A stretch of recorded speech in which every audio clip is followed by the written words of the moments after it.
اعوذ باللہ من الشیطان الرجیم بسم اللہ الرحمن الرحیم كذبت عاد فكيف كان عذابي ونذر إنا أرسلنا عليهم ريحا صرصرا في يوم نحس مستمر تنزع الناس كأنهم أعجاز نخل منقعر فكيف كان عذابي ونذر ولقد يسرنا القرآن للذكر فهل من مدكر كذبت ثمود بالنذر فقالوا أبشرا منا واحدا نتبعه إنا إذا لفي ضلال وسعر ألقي الذكر عليه من بيننا بل هو كذاب أشر سيعلمون غدا من الكذاب الأشر إنا مرسل الناقة فتنة لهم فارتقبهم واصطبر ونبئهم أن الماء قسمة بينهم كل شرب محتضر فنادوا صاحبهم فتعاطى فعقر فكيف كان عذابي ونذر إنا أرسلنا عليهم صيحة واحدة فكانوا كهشيم المحتضر ولقد يسرنا القرآن للذكر فهل من مدكر كذبت قوم لوط بالنذر إنا أرسلنا عليهم حاصبا إلا آل لوط نجيناهم بسحر نعمة من عندنا كذلك نجزي من شكر ولقد أنذرهم بطشتنا فتماروا بالنذر ولقد راودوه عن ضيفه فطمسنا أعينهم فذوقوا عذابي ونذر ولقد صبحهم بكرة عذاب مستقر فذوقوا عذابي ونذر ولقد يسرنا القرآن للذكر فهل من مدكر ولقد جاء آل فرعون النذر كذبوا بآياتنا كلها فأخذناهم أخذ عزيز مقتدر صدق الله العلي العظيم كذبت عاد فكيف كان عذابي ونذر جھٹلایا عاد نے پھر کیسا ہوا میرا عذاب اور میرا کھڑکھڑانا انا ارسلنا علیہم ریحا صرصرا فی یوم نحس مستمر ہم نے بھیجی ان پر ہوا تند ایک نحوست کے دن جو چلے گئے تنزع الناس کأنہم اعجاز نخل منقعر اکھاڑ مارا لوگوں کو گویا وہ جڑیں ہیں کھجور کی اکھڑی پڑی فکیف کان عذابی ونذر پھر کیسا رہا میرا عذاب اور میرا کھڑکھڑانا وَلَقَدْ يَسَّرْنَا الْقُرْآنَ لِلذِّكْرِ فَهَلْ مِن مُدَّكِرٍ اور ہم نے آسان کر دیا قرآن سمجھنے کو پھر ہے کوئی سوچنے والا كذبت ثمود بالنذر جھٹلایا سمود نے ڈر سنانے والوں کو فقالوا ابشرا منا واحدا نتبعه انا اذ لفی ضلال وسعر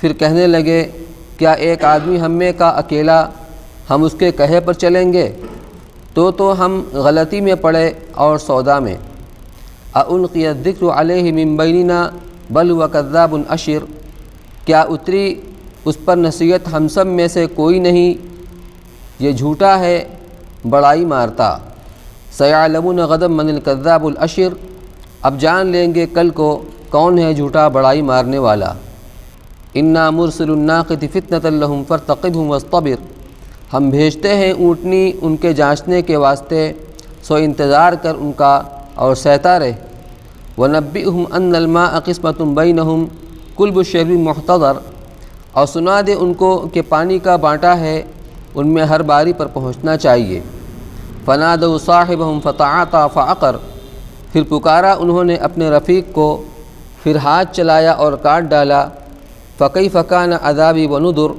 پھر کیسا ہوا میرا عذاب اور میرا کھڑکھڑانا انا ارسلنا علیہم صیحۃ واحدۃ فکانوا کحشیم المحتضر ہم نے بھیجی ان پر ایک چنگھاڑ پھر رہ گئے جیسے روندی ہوئی باڑ کانٹوں کی وَلَقَدْ يَسَّرْنَا الْقُرْآنَ لِلذِّكْرِ فَهَلْ مِن مُدَّكِرٍ اور ہم نے آسان کر دیا قرآن سمجھنے کو پھر ہے کوئی سوچنے والا كذبت قوم لوط بالنذر جھٹلایا لوط کی قوم نے ڈر سنانے والوں کو انا ارسلنا علیہم حاصبا ہم نے بھیجی ان پر آندھی پتھر برسانے والی الا آل لوط نجیناہم بسحر سوائے لوط کے گھر کے ان کو ہم نے بچا دیا پچھلی رات سے نعمت من عندنا کذالک نجزی من شکر فضل سے اپنی طرف کے ہم یوں بدلا دیتے ہیں اس کو جو حق مانے۔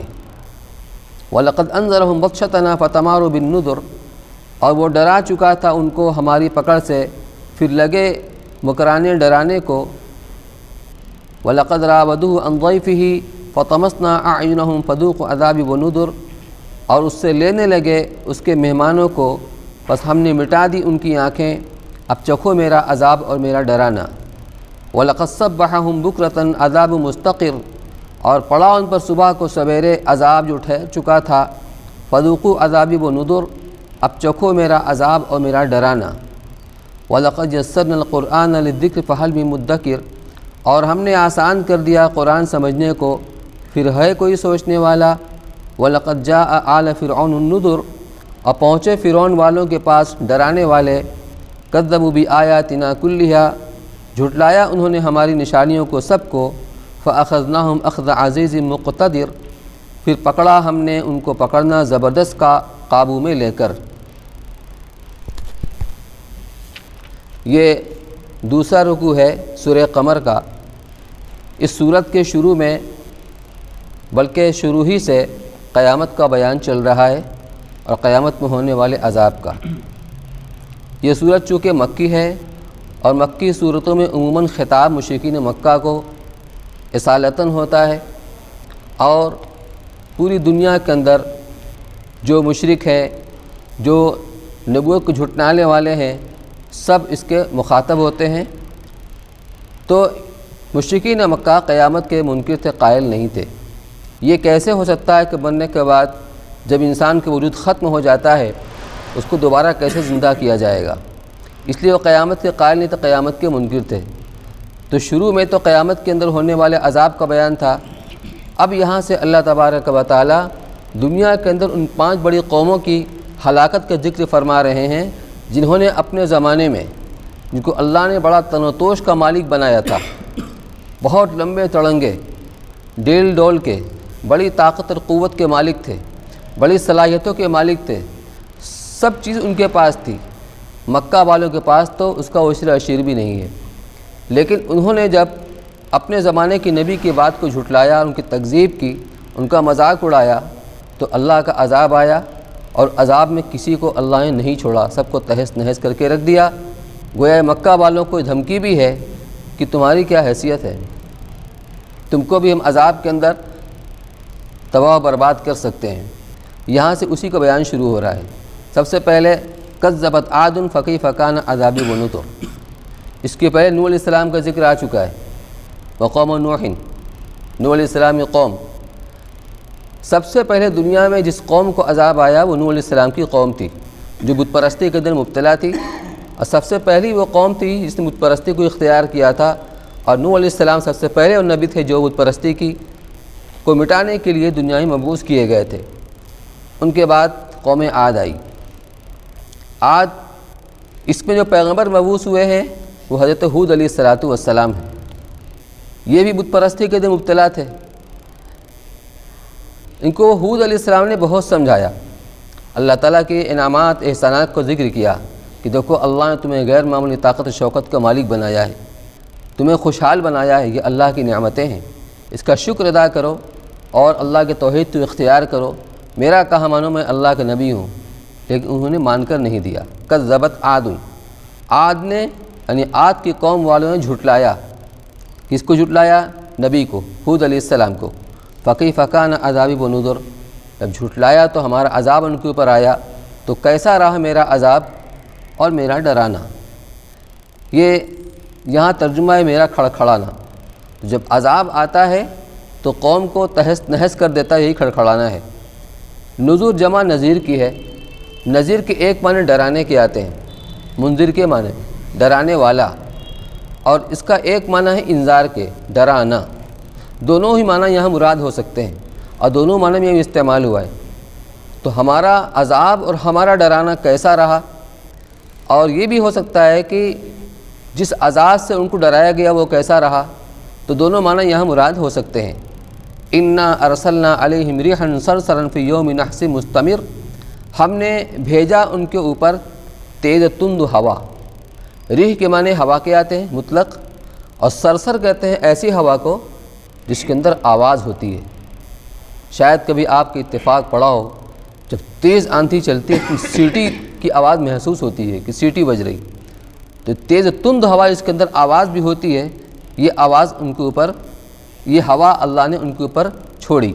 فی یوم نحس مستمر، نحسن یہ مصدر ہے نحوست سے، مفعول کے معنی میں ہے، یعنی ایک منحوس دن میں۔ مستمر کہتے ہیں تسلسل کے ساتھ، یعنی یہ نحوست جو ان کے اوپر آئی عذاب کی شکل میں، جب جو شروع ہوئی ہے تو کہیں انقطاع نہیں پایا گیا۔ جب ان کے اوپر یہ عذاب آیا، چنانچہ 29ویں پارے کے دوسرے رکوع کے اندر، دوسری صورت میں جو ہے، تیسری صورت کون سی ہے تیسری؟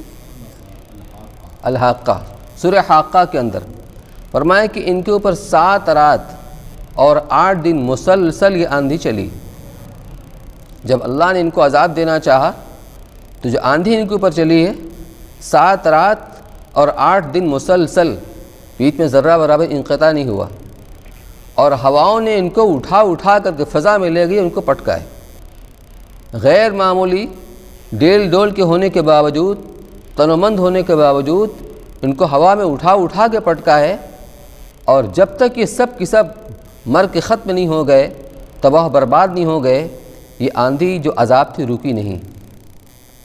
تو جب ان کے اوپر یہ آندھی عذاب کی شکل میں آئی تو ان کی نحوست شروع ہو گئی، اور جب ان کی موت آئی تو برزخ کا عذاب شروع ہوا۔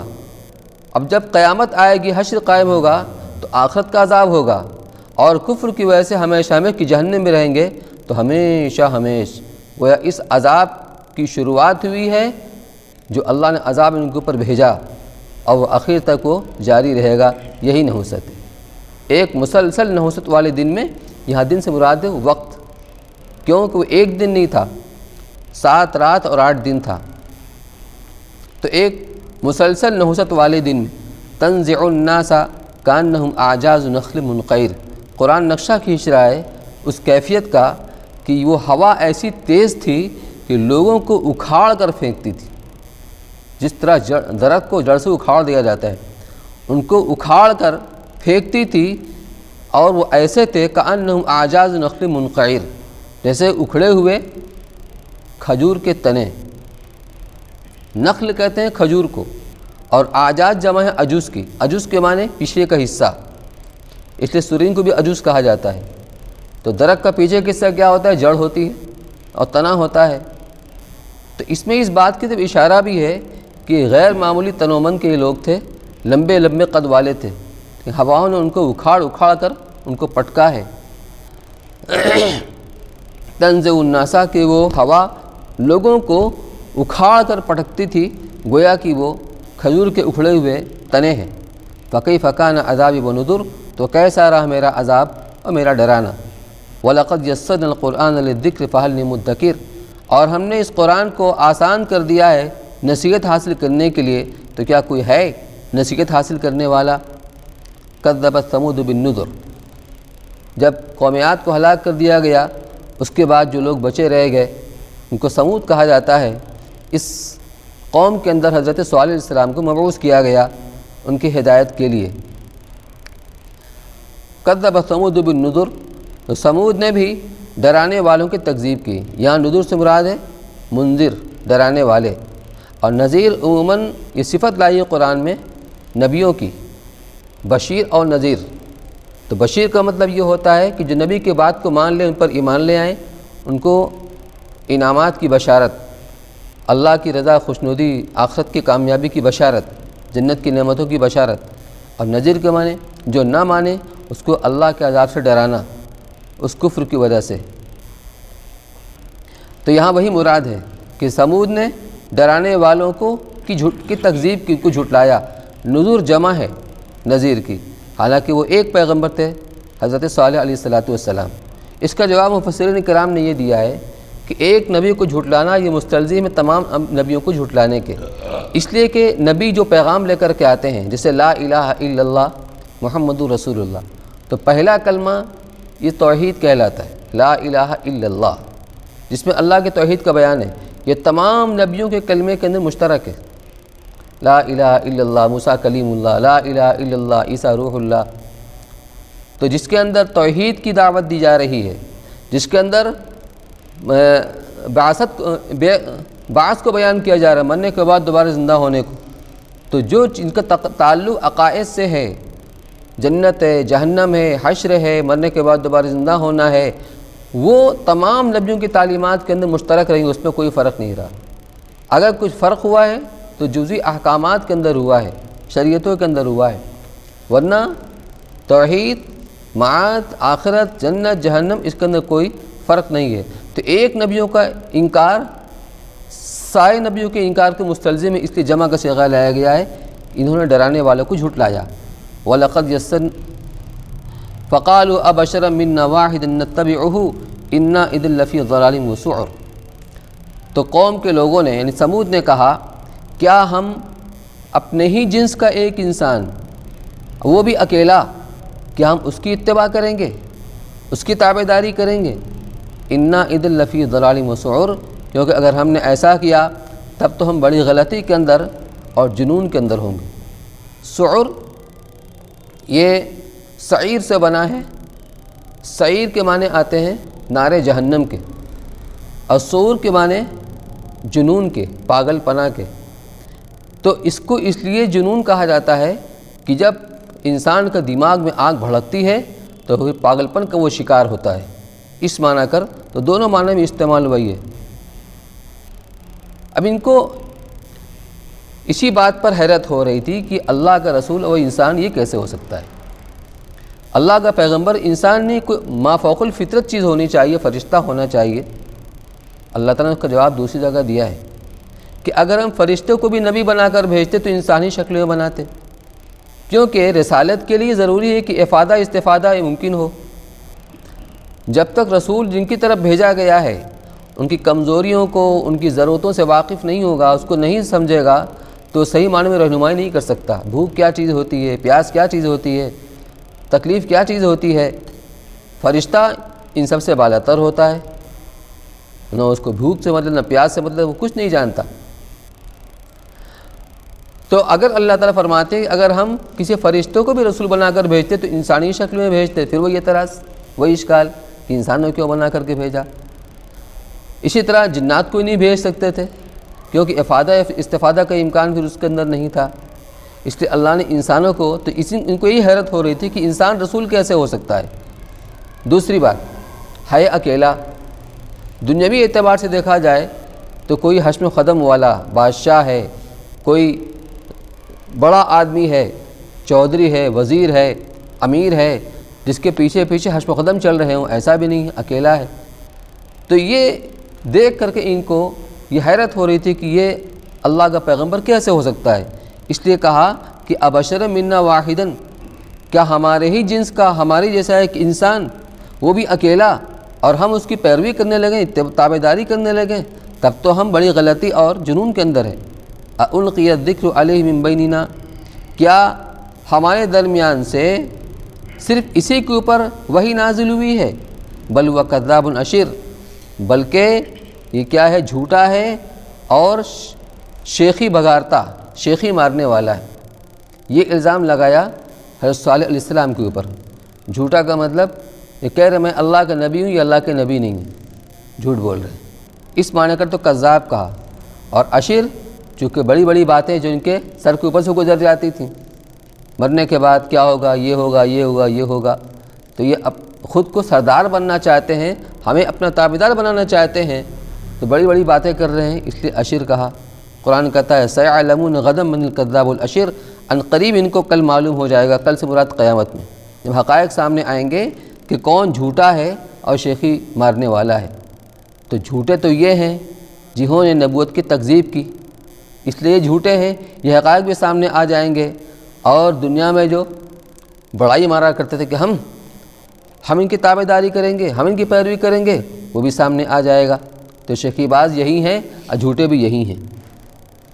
یہی اشکال مشرکین مکہ کو اللہ کے رسول صلی اللہ علیہ وسلم کے بارے میں ہوا کرتا تھا کہ اگر قرآن نازل ہی ہونا تھا تو مکہ اور طائف جو بڑی بستیاں ہیں، کسی عظیم، کسی بڑے آدمی کے اوپر وہ نازل ہو، جیسا ہم کہتے ہیں بڑے آدمی، ہمارے عرف کے اندر جو بڑا آدمی بولتے ہیں اس مراد کیا ہوتا ہے؟ پیسے والا۔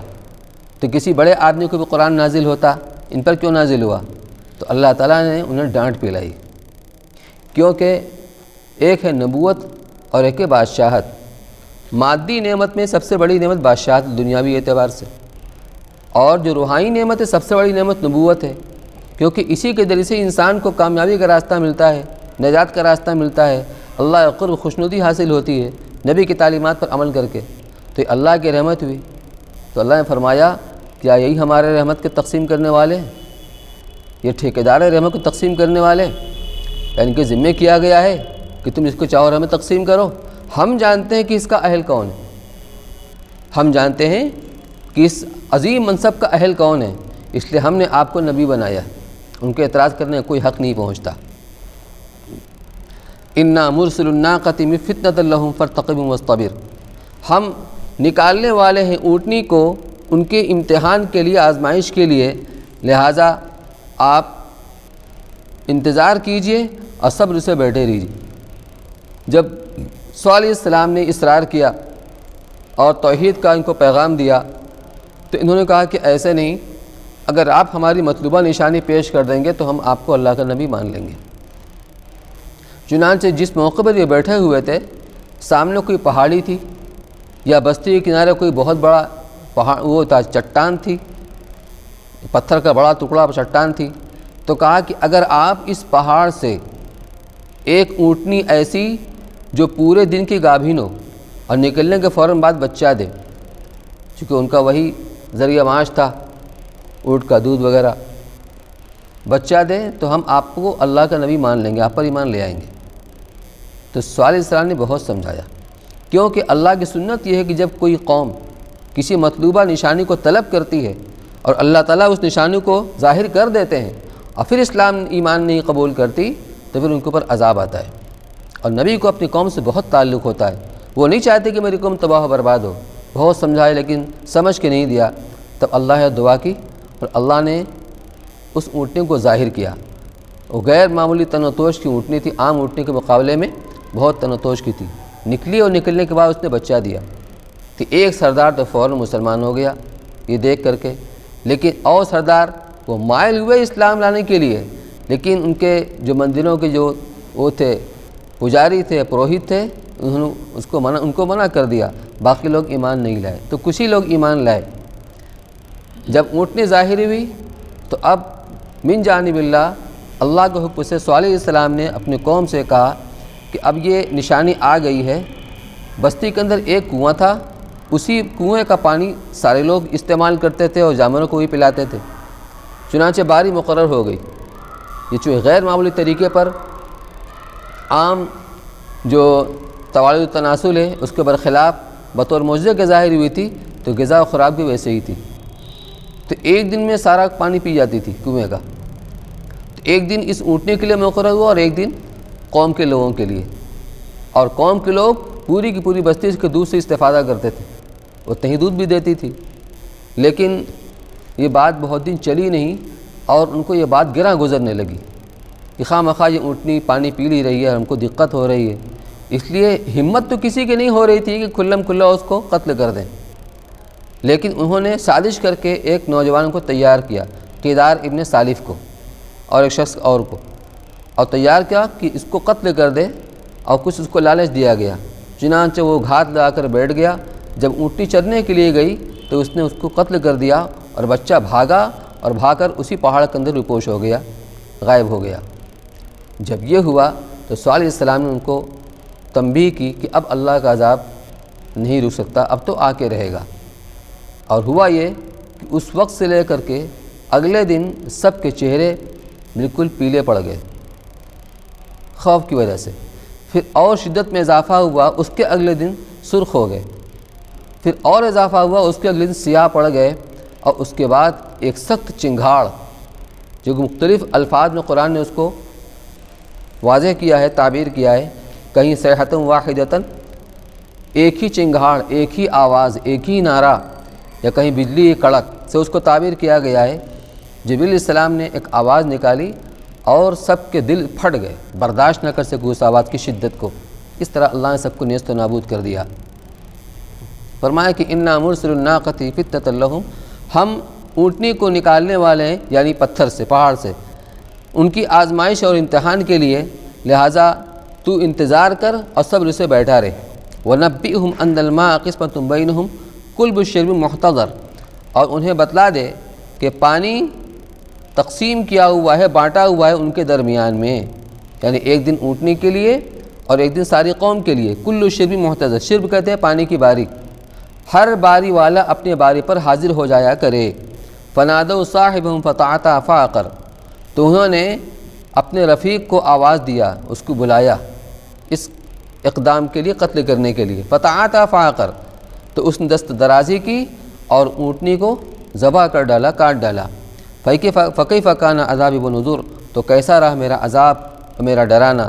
اِنَّا أَرْسَلْنَا عَلَيْهِمْ صَيْحَةً وَاحِدَةً فَكَانُوا كَحَشِيمِ الْمُحْتَظِرِ، ہم نے بھیجا ان کے اوپر ایک چنگھاڑ، ایک نعرہ، فکانو، تو ایسے ہو گئے جیسے کہ حشیم کہتے ہیں چورا، جیسے جب چراگاہ کے اندر، چراگاہ میں جب چارہ اگتا ہے تو ہرا ہوتا ہے، اس کے بعد جب ٹوٹ جاتا ہے یا کاٹ لیا جاتا ہے تو پڑا پڑا وہ سوکھ جاتا ہے، سوکھتا ہے پھر اس کی رنگت بدل جاتی ہے، پیلا پڑتا ہے، اس کے بعد سیاہی مائل ہو جاتا ہے، پھر اس کو ہوا یہاں سے وہاں اڑائے پھرتی ہے، پھر لوگوں کا اس کے اوپر چلنا پھرنا ہوتا ہے تو رون کے وہ چورا چورا ہو جاتا ہے، تو اس کو کہتے ہیں حشیم۔ المحتضر، باڑ لگانے والا، تو چراگاہ کے اندر جس کی چراگاہ ہوتی ہے اس کو گھیرا بندی کرنے کے لیے باڑ لگاتا ہے کانٹوں کی، تو اس طرح کانٹوں کی باڑ لگانے والا باڑ لگاتا ہے تو انجام کار وہ چورا چورا ہو جاتی ہے، ایسے ہی یہ ہو گئے، یعنی سب کی سب تہس نہس ہو گئے۔ وَلَقَدْ يَسَّرْنَا الْقُرْآنَ لِلذِّكْرِ فَهَلْ مِن مُدَّكِرٍ، اور ہم نے قرآن کو آسان کر دیا ہے نصیحت حاصل کرنے کے لیے، تو کوئی ہے نصیحت حاصل کرنے والا۔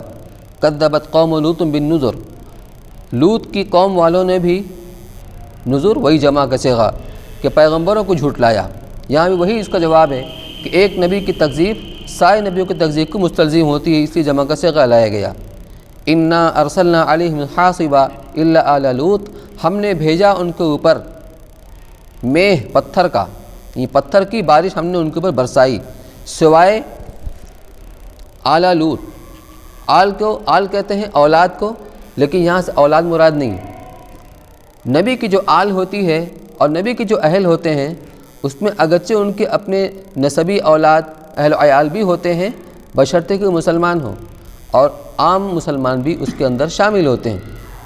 اسی لیے نوح علیہ السلام نے کہا تھا ربی ان ابنی من اہلی، اے اللہ میرا بیٹا میرا اہل میں سے، اور آپ کا وعدہ ہے کہ تمہارے اہل کو بچا لوں گا، مقصد یہ تھا کہ میرے اہل کو، میرے بیٹے کو بچا لیجیے۔ تو وہاں سے کیا ارشاد ہوا، یا نوح انہ لیس من اہلک، اے نوح یہ تمہارے اہل میں سے نہیں ہے، کیوں، انہ عمل غیر صالح، اس کا عمل ٹھیک نہیں تھا، یہ تو کافر تھا۔ تو نبی کی اہل جس طرح ان کے مسلمان اہل و عیال ہوتے ہیں، عام مسلمان بھی ان کے اہل ہوتے ہیں، اس لیے تھانوی رحمۃ اللہ نے کا ترجمہ کیا ہے متعلقین، ان کے لوگ، جیسے آل فرعون سے مراد فرعونی، فرعون کے متعلقین، فرعونی لوگ، فرعون کے لوگ۔ تو ہم نے ان پر پتھر کی مہ برسائی سوائے آل لوط کے، یعنی لوط والوں کے، ان کے متعلقین کے جو ان پر ایمان لانے والے تھے، ان کو بھی اللہ نے بچا لیا۔ نجیناہم بالسحر، کہ ہم نے ان کو بچا لیا سحر کے وقت میں۔ ہوا یہ کہ جب ان کے اوپر عذاب آیا ہے تو 3 فرشتے آئے، حضرت جبریل علیہ السلام، حضرت میکائیل علیہ السلام، حضرت اسرافیل علیہ السلام، اور سب سے پہلے وہ ابراہیم علیہ السلام کے گھرانے میں تشریف لے گئے، اس کا واقعہ 27ویں پارے کے شروع میں ہے۔ پھر وہاں سے جب یہاں آئے حضرت لوط علیہ السلام کے پاس، اور اللہ نے بھیجا تھا ان کو عذاب دینے کے لیے، لوط علیہ السلام کی قوم کو، تو لوط علیہ السلام کی قوم کے پاس جب ان کے پاس آئے تو بالکل حسین و جمیل، خوبصورت امرد لڑکوں کی شکل میں آئے، جسے نوعمر ہوتے ہیں، نوجوان، انتہائی خوبصورت، بغیر داڑھی کے۔ اور اس قوم کے اندر خبیث عادت تھی کہ وہ بجائے عورتوں کے مردوں سے بدفعلی کرتے تھے، تو یہ بطور امتحان کے آئے تھے، رات کے وقت میں آئے تھے۔ اب لوط علیہ السلام کو دیکھ کے پریشان ہو گئے کہ یا اللہ میری قوم کا تو معاملہ یہ ہے، اب میں کیسے اپنے مہمانوں کی حفاظت کروں؟ تو اچھا، لوط علیہ السلام کی بیوی تھی، وہ کافروں سے ملی ہوئی تھی، اس نے کسی سے جا کر خبر کر دیا کہ مہمان آئے ہوئے ہیں۔ وہ سب رات کے وقت میں آئے تو لوط علیہ السلام نے دروازہ بند کر دیا۔ وہ سب دروازے کے اوپر سے یا پیچھے کی طرف سے دیوار پھاند کر اندر آ گئے۔ لوط علیہ السلام نے بہت سمجھایا کہ تم کیا کر رہے ہو، اللہ نے تمہارے واسطے ان عورتوں کو پیدا کیا ہے، تم اپنی ضرورت ان سے پوری کرو، یہ غلط کام کیوں کرو؟ اس دنیا میں کسی قوم نے تم سے پہلے یہ برا کام نہیں کیا ہے۔ لیکن ان کی شامت آئی ہوئی تھی، ایک بات کا ان کے اوپر اثر نہیں ہوا۔ تو لوط علیہ السلام کی بے چینی کو دیکھ کر کہ جبریل علیہ السلام نے کہا کہ آپ پریشان نہ ہوئیے، ہم سب اللہ کے فرشتے ہیں، ان کو عذاب دینے کے لیے آئے۔ جبریل علیہ السلام نے پر مارا ان کے اوپر، جتنے لوگ آئے ہوئے تھے سب کی آنکھیں مٹ گئیں، جیسے چہرہ سپاٹ ہو جاتا ہے، اب کچھ نظر نہیں آ رہا ہے، چوپٹ کر دی۔ تو کسی طرح وہ واپس چلے گئے، کہا اچھا ہم کل آئیں گے۔ اب یہاں لوط علیہ السلام کو اللہ کا حکم سنایا گیا کہ آپ اپنے لوگوں کو لے کر راتوں رات نکل جائیے، دیر رات سے، اور پیچھے مڑ کر کوئی نہ دیکھے۔ تو لوط علیہ السلام کے ساتھ ان کی بیوی بھی گئی تھی، لیکن وہ دل سے کافروں کے ساتھ ملی ہوئی تھی، اس لیے وہ ساتھ نہیں دے سکی، یہ بیچ سے واپس آ گئی۔ یہ لوگ چلے گئے تو آخر شب کے اندر سحر کے وقت میں ان کے اوپر عذاب یہ آیا کہ حضرت جبریل علیہ السلام نے اس بستی کو انتہائی اندر سے اپنے پر سے اس بستی کی انتہائی اندر سے لے کر آسمان کے قریب لے گئے، وہیں سے بستی کو پلٹ دیا اور پھر ان کے اوپر پتھروں کی بارش ہوئی، یہ عذاب ان کے اوپر آیا۔ تو اس کو کہا کہ ہم نے ان کو بچا لیا، کس وقت میں؟ سحر کے وقت میں، آخر شب میں، نعمت من عندنا، اپنے فضل سے، کذالک نجزی من شکر، اسی طرح ہم بدلہ دیتے ہیں ان کو جو شکر گزار ہیں۔ یہاں شکر گزار سے مراد کیا ہے؟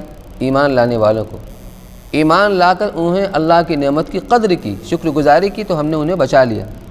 وَلَقَدْ أَنذَرَهُمْ بَطْشَتَنَا فَتَمَارَوْا بِالنُّذُرِ، اور ہماری پکڑ سے، داروگیر سے ڈرا چکے تھے ان کو۔ فَتَمَارَوْا بِالنُّذُرِ، یعنی ان کو پیغمبر نے ڈرایا تھا اللہ کے عذاب سے، اس کی داروگیر سے۔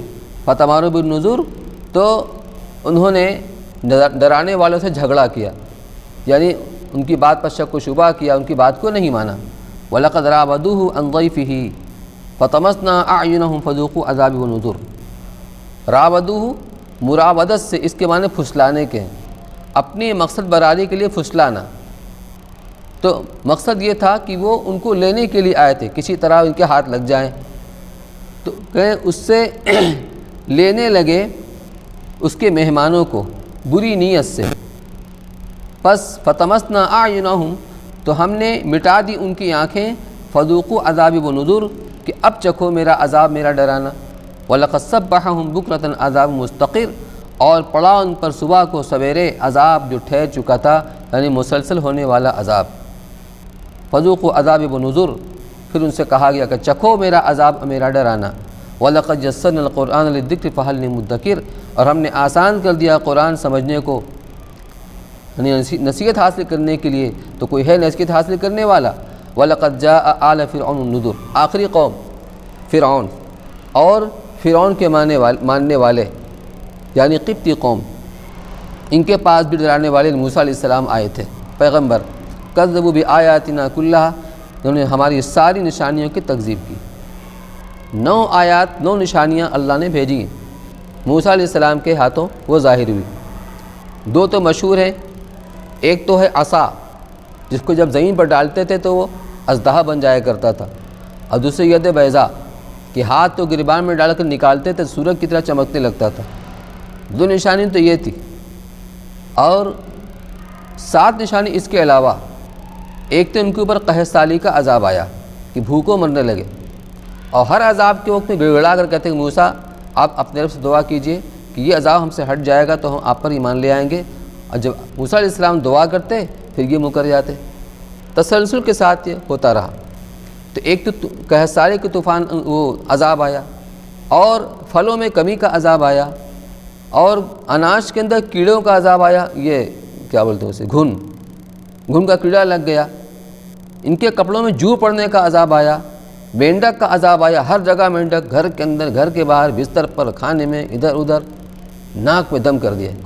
خون کا عذاب آیا، جب پانی یہ پیتے تھے، دیکھنے میں پانی ہے، جہاں منہ میں لگے خون، جہاں منہ میں لگے خون، یہاں تک کہ ان کو اسرائیلیوں سے کہنا پڑا کہ اے اسرائیلی اپنے منہ میں پانی لے کے میرے منہ میں ڈال دو، تو اسرائیلی کے منہ میں پانی ہوتا تھا، ان کے منہ میں آنے کے بعد خون بن جایا کرتا تھا۔ اس طرح ان کے اوپر 9 نشانیاں آئیں، جب انہوں نے جھٹلایا تو پھر اللہ نے ان کو اس غرق کر کے عذاب کے ان کو پکڑ لیا۔ کذبوا بآیاتنا کلھا، انہوں نے ہماری تمام نشانیوں کو جھٹلایا، فأخذناہم اخذ عزیز مقتدر، تو ہم نے ان کو پکڑ لیا جس طریقے سے کوئی قابو یافتہ زبردست، بے قابو نہیں ہوتا، سب چیز قابو کے اندر ہوتی ہے، اس کے پکڑنے کی طرح پکڑا، نہیں کوئی بھی بچ نہیں سکا، سب کو اللہ نے تہس نہس کر کے غرق آب کر دیا۔